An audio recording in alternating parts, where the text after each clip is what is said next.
ಎಲ್ಲರಿಗೂ ನಮಸ್ಕಾರ. ಕವಿತಾ ಕಿರಣ ಲೋಕಕ್ಕೆ ನಿಮ್ಮೆಲ್ಲರಿಗೂ ಮತ್ತೊಮ್ಮೆ ಸ್ವಾಗತ.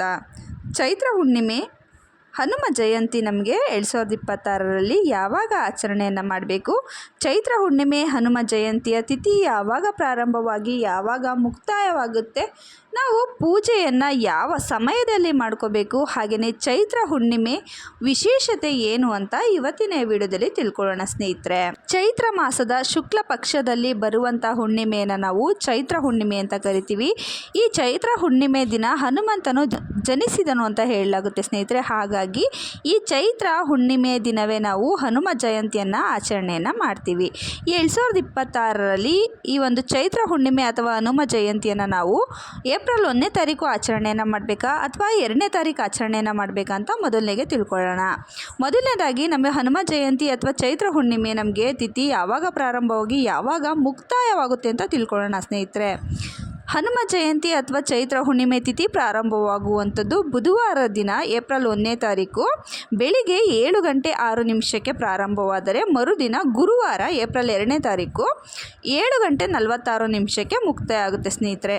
ನಮಗೆ ತುಂಬ ಹೆಚ್ಚಿನ ಮಟ್ಟಿಗೆ ಈ ಒಂದು ಚೈತ್ರ ಹುಣ್ಣಿಮೆ ತಿಥಿ ಬುಧವಾರ ಇದ್ರೂ ಕೂಡ ನಾವು ಗುರುವಾರ ದಿನ ಈ ಒಂದು ಚೈತ್ರ ಹುಣ್ಣಿಮೆಯನ್ನು ಹನುಮ ಜಯಂತಿಯನ್ನು ಆಚರಣೆಯನ್ನು ಮಾಡ್ತೀವಿ. ಯಾಕಂತಂದರೆ ಬುಧವಾರ ದಿನ ನಮಗೆ 7:06 ಈ ಒಂದು ಚೈತ್ರ ಹುಣ್ಣಿಮೆ ತಿಥಿ ಪ್ರಾರಂಭವಾದರೂ ಕೂಡ ಆ ದಿನ ನಮಗೆ ಸೂರ್ಯೋದಯ ಇನ್ನೂ ಆಗಿರೋದಿಲ್ಲ. ಗುರುವಾರ ದಿನ ನಮಗೆ 7:46 ಈ ಒಂದು ಹುಣ್ಣಿಮೆ ತಿಥಿ ಮುಕ್ತಾಯ ಆಗುತ್ತೆ. ಅಂದರೆ ಅಲ್ಲಿಗೆ ನಮಗೆ ಸಂಪೂರ್ಣವಾದ ಸೂರ್ಯೋದಯದ ಸಮಯ ನಮಗೆ ಈ ಒಂದು ಹುಣ್ಣಿಮೆ ತಿಥಿ ಸಿಗೋದ್ರಿಂದ ನಾವು ಗುರುವಾರ ದಿನ ನಾವು ಚೈತ್ರ ಹುಣ್ಣಿಮೆಯನ್ನು ಆಚರಣೆಯನ್ನು ಮಾಡಲಾಗುತ್ತೆ ಸ್ನೇಹಿತರೆ. ವಿಶೇಷವಾಗಿ ನಾವು ಹುಣ್ಣಿಮೆ ಪೂಜೆಯನ್ನು ಅಥವಾ ನಾವು ಈ ಒಂದು ಹನುಮ ಜಯಂತಿಯನ್ನು ಯಾವ ದಿನ ಆಚರಣೆಯನ್ನು ಮಾಡ್ಕೋಬೇಕು, ಯಾವ ಸಮಯದಲ್ಲಿ ಆಚರಣೆಯನ್ನು ಮಾಡ್ಕೋಬೇಕು ಅಂತ ತಿಳ್ಕೊಳ್ಳೋಣ ಸ್ನೇಹಿತರೆ. 2026ರಲ್ಲಿ ಏಪ್ರಿಲ್ 2ನೇ ತಾರೀಕು ಗುರುವಾರ ದಿನ ಈ ಒಂದು ಹನುಮ ಜಯಂತಿಯನ್ನು ಆಚರಣೆಯನ್ನು ಮಾಡ್ತೀವಿ.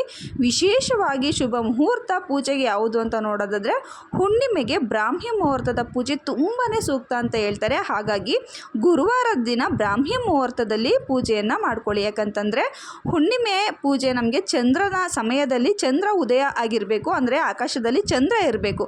ಆ ಸಮಯದಲ್ಲಿ ಬ್ರಾಹ್ಮಿ ಮುಹೂರ್ತದಲ್ಲಿ ಪೂಜೆಯನ್ನು ಮಾಡಿದಾಗ ತುಂಬಾ ವಿಶೇಷವಾದ ಫಲಗಳು ದೊರೆಯುತ್ತೆ ಅಂತ ಹೇಳ್ತಾರೆ ಸ್ನೇಹಿತರೆ.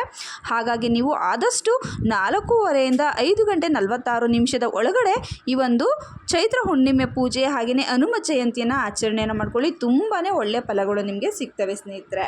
ನಿಮ್ಮ ಮನೆಯಲ್ಲಿ ಹುಣ್ಣಿಮೆ ಪೂಜೆಯನ್ನು ಪ್ರತಿ ಬಾರಿಯೂ ಯಾವ ರೀತಿ ಮಾಡ್ತೀರಾ ಅದೇ ರೀತಿ ಈ ಬಾರಿಯೂ ಕೂಡ ಮಾಡಿ ಸ್ನೇಹಿತರೆ. ಒಳ್ಳೆಯ ಶುಭ ಮುಹೂರ್ತದಲ್ಲಿ ಮಾಡಿ, ತುಂಬಾ ಶೀಘ್ರ ಫಲಗಳು ದೊರೆಯುತ್ತೆ.